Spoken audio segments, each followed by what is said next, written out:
Muy bien, ahora vamos a pasar a generar nuestros inputs que vamos a estar escuchando cuando presionemos una tecla. Entonces para eso creamos una carpeta llamada gameplay. Dentro de la carpeta gameplay vamos a crear dos elementos, los input action, que es clic derecho, nos vamos al apartado de input y aquí buscamos input action. En este caso voy a crear el input action de jump y creamos el input action de move. Input action move. En el apartado de jump, como nosotros vamos a recibir una entrada booleana cuando la tecla es presionada y cuando no es presionada, o sea 1 y 0, el apartado de el value type está correctamente configurado en booleano. En el caso de Input Action Move, nosotros vamos a buscar tener acceso a los datos de los dos ejes de movimiento, en este caso del eje X y del eje Y, representados en un vector de dos valores, ¿ok? Entonces seleccionamos en Value Type para Input Action Move el Axis 2D o vector de dos dimensiones. Y eso es todo lo que tenemos que hacer aquí. Pueden cerrar perfectamente este apartado y podemos ir ahora a Input y después a Input Mapping Context. Sería nuestro próximo elemento porque nosotros tenemos que mapear la relación entre la acción que queremos nosotros monitorear con las entradas del hardware, que en este caso sería el teclado. Entonces lo nombramos como IMC de Input Mapping Context bajo, en este caso Samurai, porque será el contexto para controlar al Samurai. Abrimos el Input Mapping Context y en el apartado de Mapping voy a hacer un pequeño cambio en la visibilidad para que sea un poquito más cercano, quede más grande. Entonces aquí dentro del Input Mapping Context nosotros vamos a poder empezar a mapear. Aquí en el apartado de Mappings vamos a agregar un nuevo mapeo. Lo que nos pide es cuál es la acción que se va a monitorear. Va a ser el del movimiento y nosotros vamos a seleccionar con qué tecla vamos a monitorear el movimiento. En este caso nosotros vamos a utilizar 4 teclas, 1, 2, 3 y 4, que van a ser las del teclado para adelante, atrás, izquierda y derecha. En este caso voy a poner aquí W, aquí S, aquí D y aquí A. Si bien para fines del tutorial solamente nos vamos a mover de izquierda a derecha, es importante saber que de esta forma tú podrías configurar los controles para un movimiento en las 3 dimensiones, ¿de acuerdo? Entonces nosotros por default ya recibimos la tecla W en el formato XY, donde va a estar entrando el valor en el apartado de X, por lo tanto nuestro valor que vamos a recibir va a ser 1, 0. Para S queremos invertir el vector en la dirección X, que va a ser 1, 0 a menos 1, 0. Para eso vamos a agregar un modificador de negación para este valor y posteriormente vamos a hacer lo mismo con la tecla D. En este caso nos estamos moviendo sobre el otro eje, entonces queremos intercambiar los ejes de X a Y o de Y a X, como sea la perspectiva que quieras manejar. En este caso vamos a utilizar el modificador Swizzle Input Axis Values, o sea, intercambiar los valores de entrada de los ejes. Y en el caso de A, no solamente vamos a cambiar el eje, sino también vamos a negar el valor. ¿Para qué? Para que ahora no nos dé el valor positivo en Y, sino ahora nos dé el valor negativo en Y. Entonces tendríamos que hacer el Swizzle Input Axis Value y negarlo. Con eso ya nosotros tenemos configurado las entradas correctamente para detectar el movimiento con estas teclas. Ahora nosotros también podemos agregar el siguiente, que sería el del jump, y aquí simplemente vamos a agregar la tecla espacio para poder saltar. Excelente. Ahora lo que toca hacer es crear la clase control que se va a encargar de gestionar este comportamiento. Entonces podemos aquí mismo crear un blueprint class que va a corresponder a la clase del control del jugador.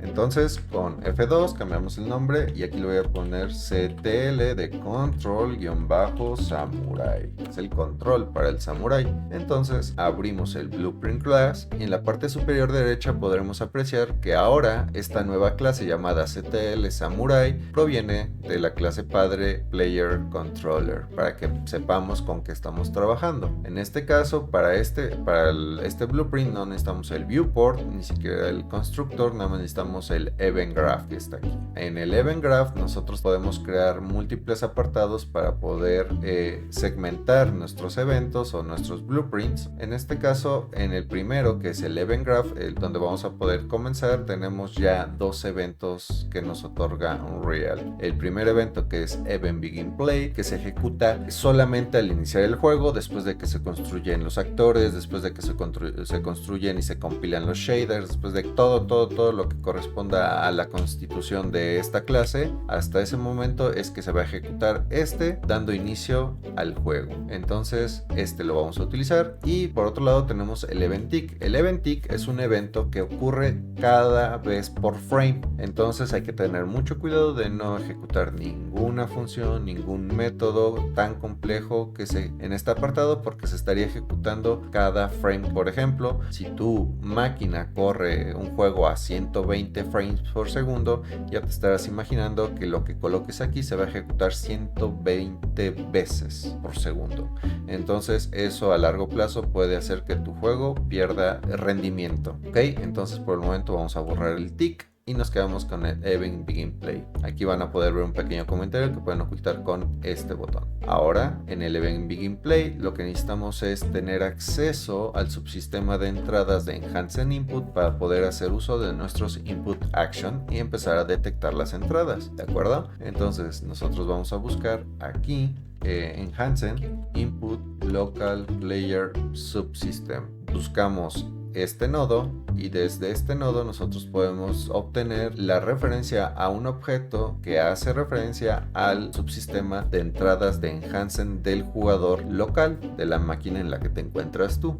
Nosotros agarramos el nodo, lo separamos este hilito y lo soltamos para buscar la función de agregar mapping context, agregar un nuevo mapa de contexto, y de esta forma nosotros vamos a poder agarrar el hilo de ejecución de Event Begin Play, o sea, cuando se ejecute el evento de iniciar el juego, podemos pasar a establecer un mapa de contexto. Entre las opciones de entrada del mapa del contexto, nosotros podemos asignar el Input Mapping Context que acabamos de crear con las entradas de nuestro control. Una vez asociado el mapa de contexto del Samurai, nosotros ya tendríamos acceso a detectar los Input Action. Entonces, para eso voy a crear un nuevo board, una nueva pantalla donde voy a poder aislar los eventos del Input Action. En este apartado en Graphs le doy a más y aquí puedo cambiar el nombre. Voy a nombrarlo como Action Events. Y en este apartado, como ahora no hay nada, entonces tenemos la oportunidad de dar clic derecho en un espacio en blanco y buscar Input Action Jump Input Action Move. Recuerda obtener los nodos de eventos, que son estos rojos. Entonces, en concordancia a lo que configuramos con nuestros Input Action, en el Jump nosotros recibimos un booleano y en el Move recibimos un vector de 2 dimensiones, y es lo mismo que nosotros obtendremos aquí. Este nodo de color rojo nos hace referencia a que estamos obteniendo un dato booleano, y si dejas el mouse sobre el nodo justamente te va a decir eso, el Input Action es booleano. En el caso del Input Action Move nosotros podemos ver la salida o lo que nos devuelve una estructura de 2 dimensiones, un vector de 2 dimensiones que contiene 2 valores. No se ven los 2 valores porque es una estructura. La ventaja con las estructuras es que podemos desestructurar dando clic derecho a partir la estructura, y en este caso ya podemos observar nosotros el Input Action Value X y el Input Action Value Y. Podemos volver a regresar el valor completo de la estructura así. Ahora, la ventaja de que nosotros utilicemos las clases correctamente es que ya podemos asumir algunas cosas. Por ejemplo, un controller siempre va a estar utilizando un actor de algún tipo. ¿Cuáles serían? Un pawn o un character. Nosotros vamos a buscar utilizar un character. Entonces, aquí directamente el control ya tiene el método para obtener con get un player, un jugador, ¿de qué tipo? character. Entonces nosotros ya estaríamos buscando o asumiendo que la clase que vamos a controlar va a ser un character. Y la ventaja de la clase character es que ya tiene un componente que se llama character movement. Y este character movement nos permite ya tener muchas implementaciones de movimiento sin tener que estarlas programando nosotros mismos. O en otras palabras sería, no estaríamos reinventando la rueda. Entonces un character en esencia ya tiene la capacidad de saltar. Entonces, extendiendo el hilo del objeto de referencia character, podemos buscar la función jump y aquí lo podemos encontrar. Esta función jump lo podemos conectar directamente al trigger que estamos recibiendo de nuestro input action. Existe otro nodo que se recomienda utilizar que se llama stop jumping. Y este nodo nos permite cancelar la ejecución del jump si en algún momento sientes que se está spameando, que está saltando continuamente sin parar. Entonces necesitamos cancelar el proceso de salto y esto sucederá una vez cada que sueltes la tecla o cuando el proceso del input action se haya completado. Por eso lo conecto al trigger complete y con esto ya puede saltar y detenerse. En el caso del movimiento es un poquito más complejo, pero no es más que simplemente volver a obtener nuestro player character. Y una vez al recuperar nuestro player character, nosotros vamos a poder hacer uso de una función llamada add movement input. De aquí. Entonces nosotros podemos conectar nuestro trigger a este apartado y podemos partir nuestra estructura y simplemente como nos vamos a mover solamente en la dirección X, nosotros también podemos estructurar la dirección en la que nos queremos mover y conectar la entrada X a la dirección X y se va a mover con una escala de 1 a la vez. Entonces cada vez que nosotros apretemos se va a mover en esa dirección.